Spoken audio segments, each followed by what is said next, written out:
I kind of had to tell myself, I'm done. I need to move forward now.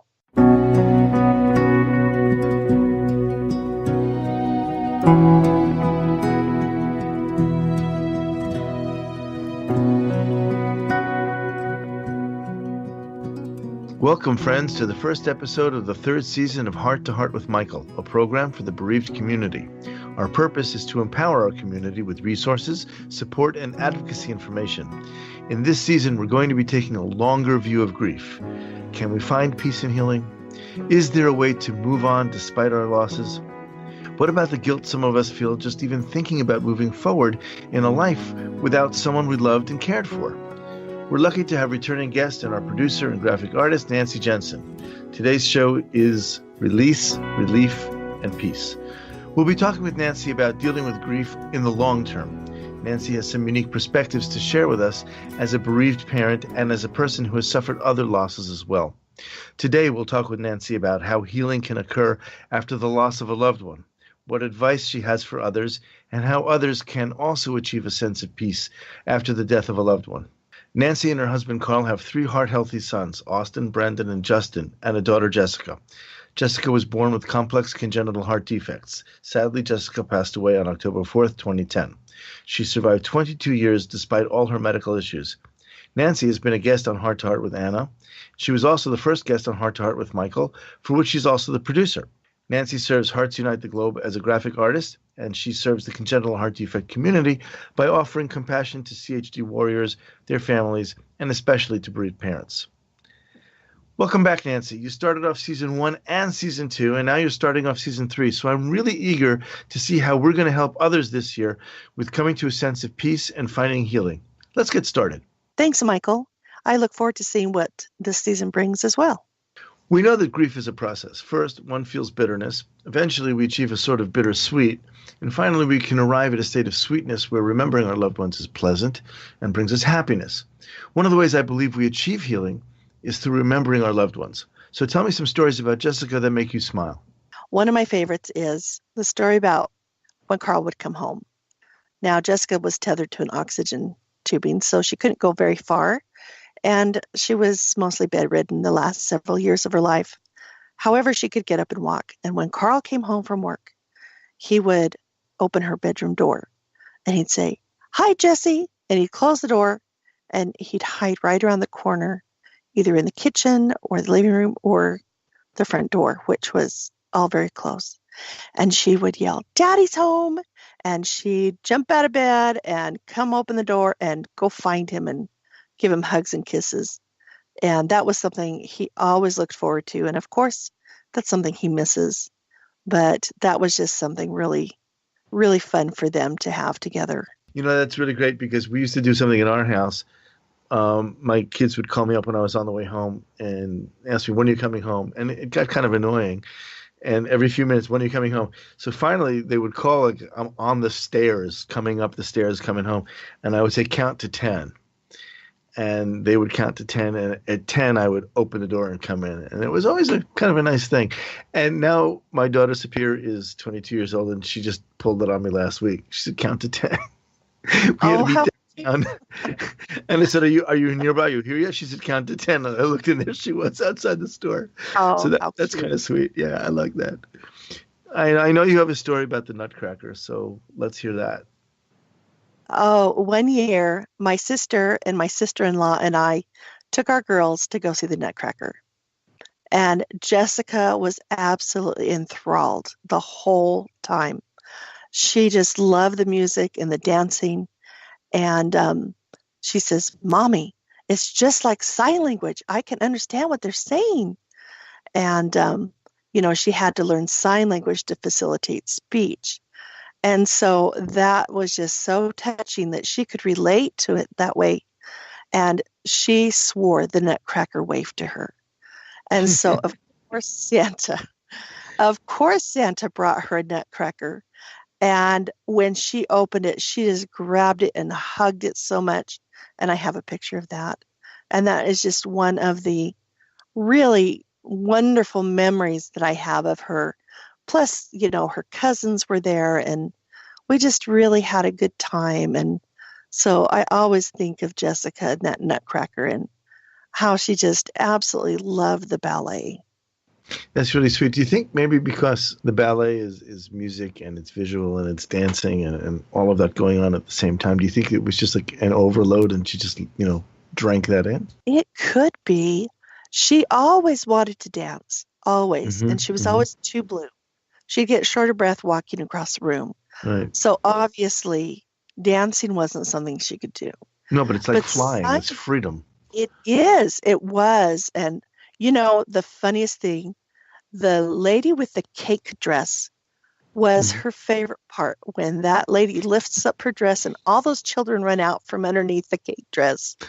She just burst out laughing. And the way Jessica was, when something scared her, she talked about it nonstop for weeks. If something she was fascinated with or enjoyed, she talked about it nonstop for weeks.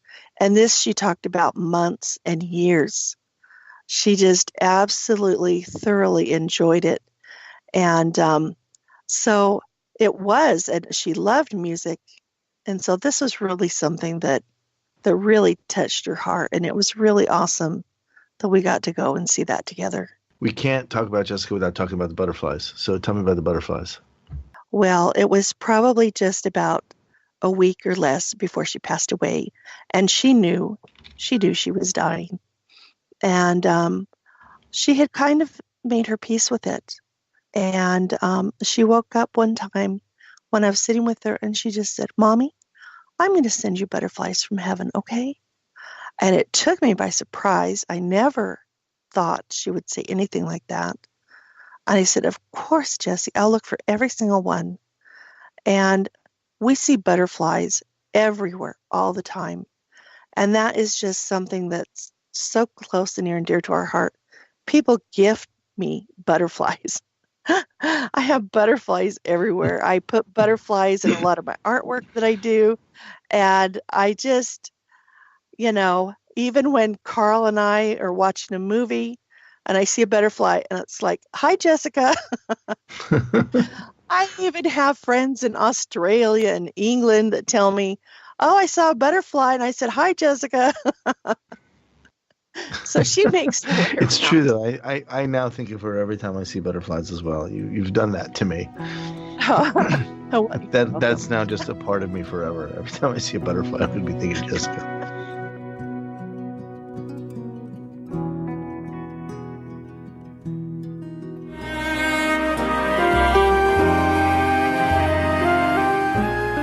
Home Tonight Forever by the Baby Blue Sound Collective.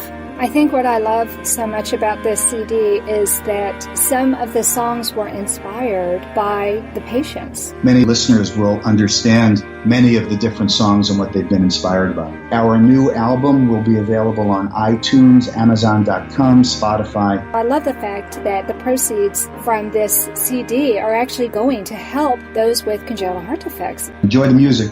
Home Tonight Forever.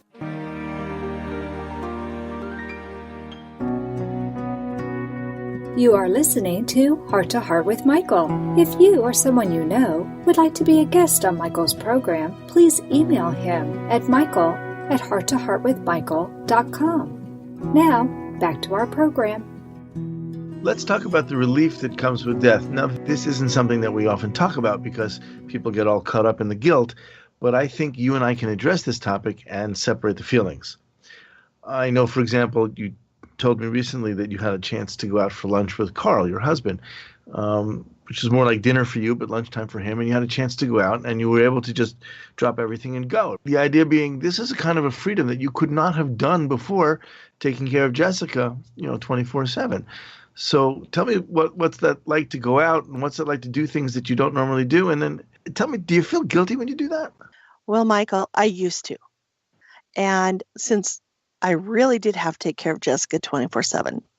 And her emotional needs were so strong that, I'd go out and she would call me every 5 minutes. "Mommy, I need you to come home. Where are you?" And all that kind of stuff. And so I really had a lot of anxiety just leaving the house. And that anxiety did not go away after she died. Mm-hmm. And Sure. so I'd only been able to go out for a short amount of time, and I would have this anxiety that I had to go home. And so now that I'm 8 years out, sometimes I'll stop and think, oh, yeah, I remember when I couldn't leave the house without Mm-hmm. making sure that she had a home health aide, that she had her meds, that Right. she was calmed down, that, she tried to stop me 5 or 6 times as I walked out the door, just because she needed just one more minute with me, Well, I and, can definitely relate to that. and yeah. And so now I can go out and I can actually go and do something, and I don't find the anxiety anymore. Mm-hmm. And even when that anxiety had been lessening, there were times that I kind of felt guilty that I get to go out and I get to do this, and she's stuck at home.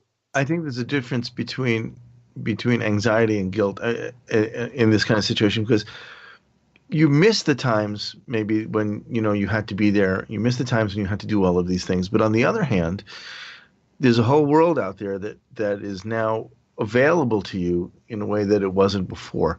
I know exactly the same thing. I used to I used to get up in the morning before going to work. I had to worry who was going to be home at 4 o'clock to get Leo off the bus, and who was going to stay home today, and who was going to be where, and who's going to be when. All of a sudden now I can come home from work, and if I have to go out and do some shopping, I just do it. I don't ask anybody. I don't think about it. And there's that guiltiness. So why am I doing this? Don't I have to be somewhere? The answer is no, because she's all wrapped up and taken with me wherever I go. And I feel her presence, and it's nice, and I have her with me. And it's almost as though I'm taking her with me on these errands, and she's okay.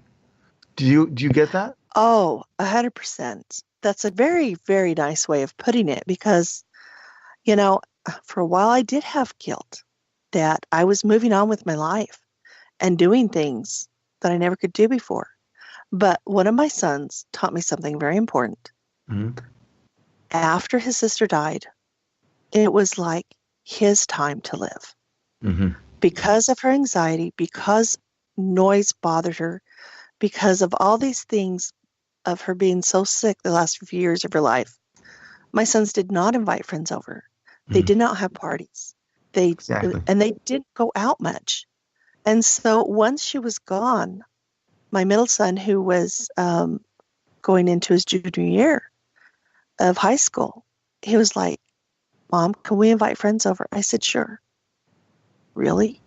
Yeah, sure. Are you sure? And I'm like, yes, I would love it if you had friends over. Yeah. And he was like, wow, we can actually do this now. And they started having game night every week. And I loved it. We'd have up to 14, 15 kids here. That's great. Having so much fun. And at first I kind of felt guilty, but then I thought, you know what? They put their lives on hold. And Jessica is safe. She's happy. She's whole now. And I don't need to worry about any of her anxiety issues or medical issues. And it was wonderful having all the youth in my home having fun.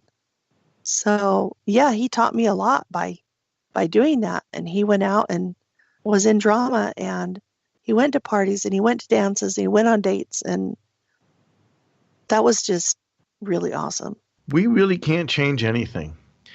And, our loved ones have gone. And we have to accept that as a final fact. What we can do now is we can remember them, and we can bring them along with us and live for them, and they can live through us, and we can show them the world that we now have. We have different opportunities now. And part of healing, I believe, is coming back into the world. Part of healing is understanding that the world, with me or without me, is going to keep going on, and I'm going to be a part of that, and I'm going to be in it. It's a conscious decision, but I'm not leaving anyone behind when I do it. And that's difficult, I think, for a lot of people. It's an important stage to pass. I don't know if it comes at 5 years or at 6 years or at 2 years. And I guess for some people, for everybody, it comes differently, but they all have to pass through that stage. In the beginning, I didn't want one more day to pass because it was one more day further away from the last time I held my daughter. I had to turn my thinking around to, no, it's one day closer to the next time I hold her again. Hopefully that'll be a long time off, Yeah, right. But instead of thinking how many days or months or years it's been since the last time I held her, thinking about, I will hold her in the future. And my faith in that she is still alive and well in heaven or wherever you want to call it. She is better now than she ever was on earth. And I envision her dancing and singing like those people in the Nutcracker that she always wanted to do. And now she can do it. And I feel that she's happy and she has that peace. I understand what you're saying. And I felt the same thing about my father. When I had to write the notice that my father had passed after a long and really difficult struggle, I said that we will love him forever, but we're mindful of his release and our relief. And I think I took it on and faced it right away, that it was a moment where we could breathe and we could think about it and think of his release. And when we talk about his release, I'm reminded of an earlier guest, Matt Creedon, who was on season 2. And he was talking about the day his son Chase died. And he said he felt as if God was reaching down to rescue his son. And when you think of his son in terms of being rescued, he was released from his pain and from his difficulty in much the same way that our children were and my father. It's a serious release for them. And it's okay to understand that that's also relief for those of us around who had to take care of them and who had to hold on to them and struggle along with them. And in a sense, we have an obligation after that, I think, to continue and to live for them and to accept that, there are things now that we're going to do that we couldn't do before. It's not that they were holding us back, but we were busy taking care of them. And that part falls away, but we're left with the memories that are really nice. We're left with the good parts. And thinking of them and remembering them makes us smile. Tell me about your sense of relief and the kind of relief that you have now that you didn't have when you were caring for Jessica. Well, Jessica had, like I said, so many emotional needs, but medical needs, and so much pain. She had ischemic bowels, and those are extremely painful. And she had a very long, difficult death. I just really feel this overwhelming, I don't know how else to put it, but relief and thankfulness that that part of her life is over. And now I can go on to remembering these fun memories that I have with her. And I can set those painful memories aside and focus on the positive.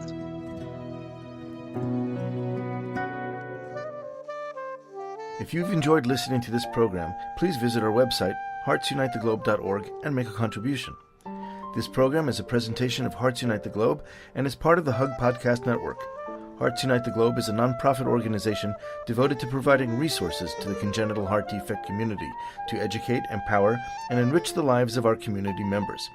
If you would like access to free resources pertaining to the CHD community, please visit our website at congenitalheartdefects.com for information about CHD, hospitals that treat CHD survivors, summer camps for CHD families, and much, much more. I was 5 hours old when I had my first surgery. Wow. The only advice I can really give someone like that is to be there for your family. This is life, and you have two choices. You either live it or you sit in a corner and cry.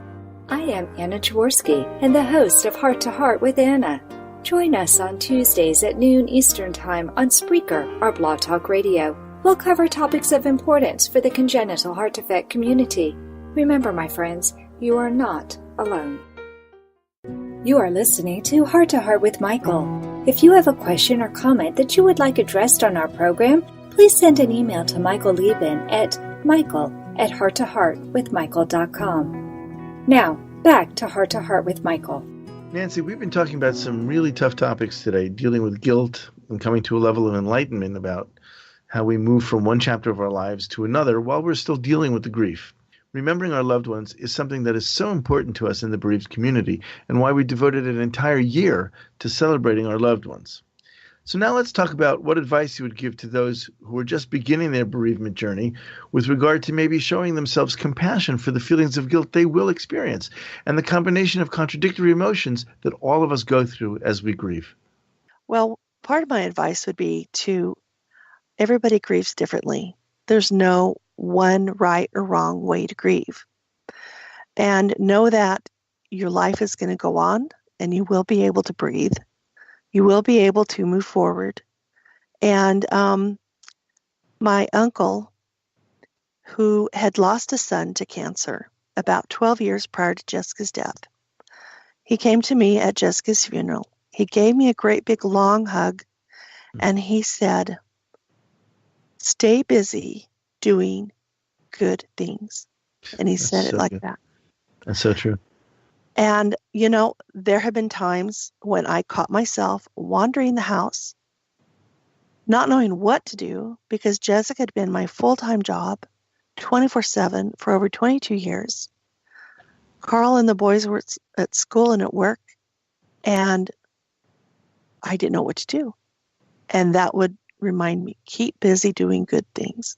So I'd find something to do to serve others, reach out to the CHD community. And I worked with Anna on Heart to Heart with Anna, and now we're working on Heart to Heart with Michael for the bereaved. And I find a lot of peace, a lot of healing coming from helping others. And that was one thing, keeping busy doing good things. Well, a few years later, my aunt passed away. And at her funeral, I went up to my uncle and I gave him a great big long hug, and he just hugged me real tight. And I whispered in his ear, "Keep busy doing good things." And he teared up, remembering he'd given me that same advice. He promised me, I will. So I think that's excellent advice. If I had to give some advice, I would say to people, don't beat yourselves up. There's nothing you can do to change where you are. The only thing you can do is to go forward, because to stand still is to lose yourself and to lose your memory of your loved one. The only thing you can do from where you are is keep moving forward. And if you do that, and if you take your loved one with you, then you will help others to remember that person the way that you want that person to be remembered. And that's my best advice for this. And I think that, and keep busy doing good things, I'm definitely going to take that with me. I think that's one of the best things I've ever heard on the subject.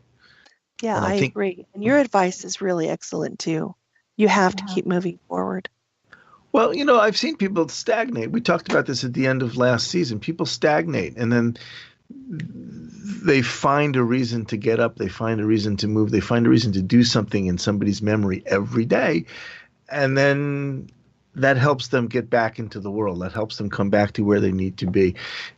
And in so doing, you're helping yourself, and you're also helping the memory of your loved one. So it's a very good thing for everybody involved. And then later, we pass the torch to those who come after us, who will remember those who came before us.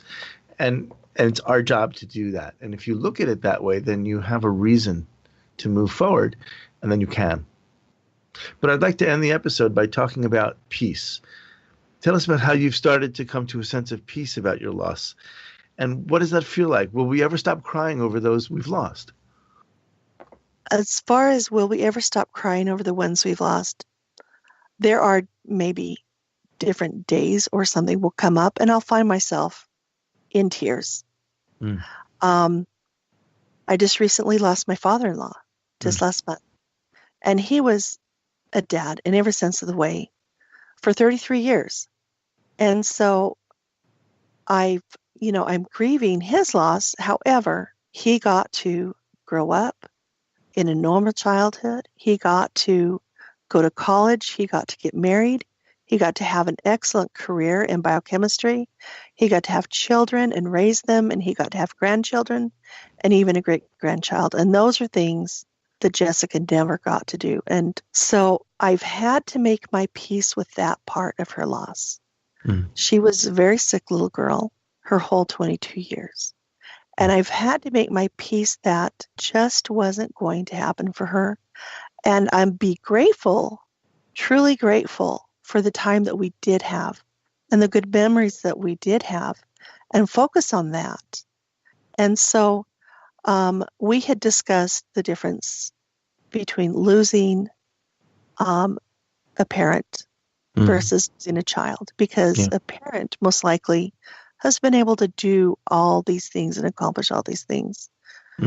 But losing a child, is also our loss of being able to parent that child. Oh, for sure. Through these different milestones. And so part of my peace has had to come from making peace in myself. That her life was good. Her life, we made, my husband and I, the best possible, happiest life for her as we possibly could. And that we can rejoice in. And that can bring us peace. I think that's really critical to understand the difference. The loss of an adult is a summation. The loss of a child is a loss of hope. And for us, our job, our position, what we know we're supposed to be doing, and suddenly we're floating. We don't have that. And that's a real hard thing to get over. But it seems to me that you have found ways to do that. It seems to me that you have figured out in some way that moving forward is a good thing, and that finding good things to do, perhaps in her memory, is a good thing to do. And these are the things that help bring you back to a sense of who you were and where you need to be now, and a sense of real inner peace. And I really admire that about you. And I hope that other people can pick that up from this conversation, because I think it's really, really important. Do you feel more at peace with yourself? Do you feel more at ease with what you have now and how things are and your inability to change that? Yes, I do. I have a strong faith. I've had to make the decision to find peace with it. Mm-hmm. Jessica would have turned 30 this year. For about a year before that, I mourned the loss of her being able to have fallen in love and gotten married and had a family. That's all she ever talked about. Her whole life. Her very first sign was baby. Her second one was mommy. She talked about it. She acted. She wrote stories about being a mom. She, with Harry Potter and different characters, she acted out with Barbies. And she would even play games on her Game Boy that depicted, Mommy, I love this game because I can do things on it that I can't do in real life, like get married and have a baby and go shopping, things like that. So it was a loss that she had of never being able to do that, but it was a loss for me to never be able to do that with her. And I finally had to just tell myself, am I going to be stuck in this grief, being upset that if she'd been healthy, by now she would have been married and having children, and I would have been able to be the grandparent and been able to go through that with her. And since I made that decision, I allowed myself time to grieve that loss.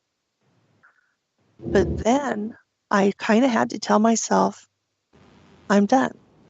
I need to move forward now. I need to have other things to rejoice in. And she has a legacy of being happy and grateful and joyful, even in the most difficult situations. And so what am I going to take with me as part of her legacy? I need to strive to take her legacy, tell her stories, and try to bring hope to others that we can move forward. And I have really, this past year, received such peace by doing so. And I think my faith has had a lot to do with it, but also making that conscious decision that, okay, it's time for me to move forward now. Well, Nancy, I want to thank you for joining us on this program, the first of our third year, the first of our second year, and the first of our first year. You always bring a special outlook to our programs, and you set the tone for the year, and I thank you for that. Well, thank you. And that concludes this episode of Heart to Heart with Michael.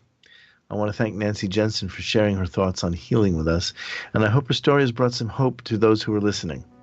Please join us at the beginning of the month for a brand new podcast. I'll talk with you soon. Until then, remember, moving forward is not moving away. Thank you.